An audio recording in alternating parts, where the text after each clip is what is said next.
So Kevin, welcome to Daytona and welcome to the BMW Motorsport family. After a decade in Formula One, what motivated your decision to transition to endurance racing with BMW's LMDh program? Well, I think sports car racing is in a fantastic era right now. It's very, very competitive. You look at Le Mans and you see all these big manufacturers and the racing being really, really tough. It's just motivated me. It's something that I want to be part of. Sports car racing has kind of been part of my life ever since I was a kid, because my dad raced there, and I've been following it and going to races and seeing the cars up close. And obviously with my dad, as a young kid, you look up to what he's doing, and I've always had a passion for the cars, sports cars, and also here in America I've been many times to these races. So I think it's a great opportunity to be with a big manufacturer like BMW in this fantastic time in sports car racing. What were your initial thoughts when you joined BMW M Motorsport and got behind the wheel of the M Hybrid V8 for the first time? Very complex, very different to anything I've done before.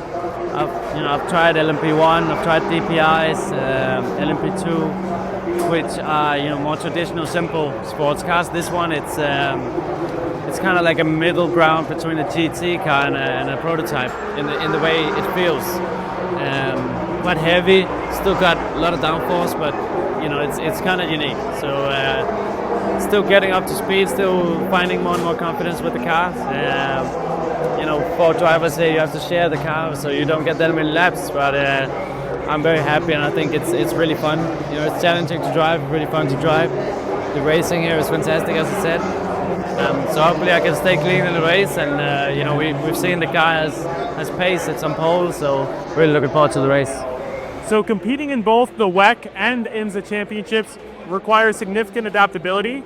How are you preparing to tackle the unique challenges presented by both series and tracks? At the end of the day, it's the same car. It's run by a different organization. Over here, the group of people are different, but it's at the end of the day the same car. I know some of the tracks, most of the tracks from my year in IMSA in 2021. So at least I've got some experience. Most of the WEC tracks I know from Formula One. So I'm looking forward to all of it, both the IMSA and the WEC. For me, of course, Le Mans is something I'm looking extra forward to. So hopefully we can do well. So many people consider Formula One to be the pinnacle of racing. However, many drivers have said that the purest racing is found in these GT cars and endurance racing. What are your thoughts on that? I think you could say it's more pure. At least it's more equal. The competition at the end of the day is tougher, because you don't just have one or two cars that can win. You've got many more cars that have a chance, and I think it's a lot of fantastic drivers here. You can't really say the level is lower. Of course, you've got some Formula One drivers that are very special, but the competition over the whole field, I think, is very strong in hypercar, and in GT as well. There's some fantastic drivers there, so I think it's very different, and it's hard to argue that it's any easier. So reflecting on your 2021 season in IMSA and your 24 Hours Le Mans debut with your father, what key lessons are you bringing into your new role with BMW Motorsport? I'm just trying to be the best I can, and use my experience from my earlier career, my career in Formula One, of course. Try to bring my experience in any way I can. I think there's a lot of similarities in the way the team works in BMW. With you have the Lauer, you have BMW, you have WET and Lehol, different sort of entities trying to work together, and I think that is sort of similar to what I came from. And of course, just racing at the highest level of motorsport, it gives you some experience. But I think I'm also on a very steep learning curve with the car and with all the systems, how it works, what makes it quick, driving style, and so there's still gonna be a lot of new things to learn. So with the number 24 BMW M Hybrid V8 securing its first pole at Daytona 24, how does that achievement shape your expectations and confidence going into this race tomorrow? I mean, it was very good to get to get the pole position. Dries did a great lap, showed the BMW has the pace, which for me to be on the car that goes on pole position was already straight away a nice surprise, if you want. I think we had a good feeling that the team had made some good improvements to the car over last year, so the trajectory was positive over the year. So really wanting to continue that upward trend, and of course that it showed very well that they've done that with the pole position. With the LMDh category rapidly evolving, what are your thoughts on its current state and its future in the world endurance racing? Yeah, I think step by step we're improving the car. Of course, I'm very new. I came in just a month ago, or 2 months ago.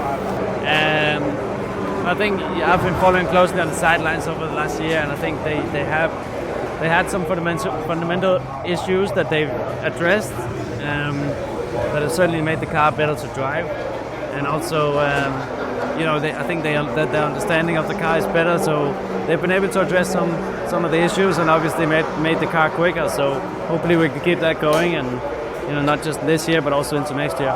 So many drivers have continued to explore other racing forms. Are there any motorsport disciplines that you like to try or revisit in the future outside of the LMDh program? I think there are a lot of great races. A lot of them are luckily, LMDh is involved, and I get to do it with BMW. In the future, who knows? I mean, I'm 32 years old, so hopefully I still got a good amount of time in motorsport racing. There's some fantastic GT races around, like Bathurst, Macau, Nordschleife, Spa. I think those could be fun to try as well one day. But for now, very happy to be with BMW in LMDh, and then we'll see in the future. So achieving a podium finish in your first Formula One race, how do you reflect on your career progression, and what goals have you set for this next chapter with BMW? Well, I think having raced in Formula One for 10 years, it's been a lot of just fighting for points and trying to get into top 10, top 5. Never really thinking about the win so much, because in Formula One it's tricky if you're not in a top car. Thinking about the win is a bit unrealistic.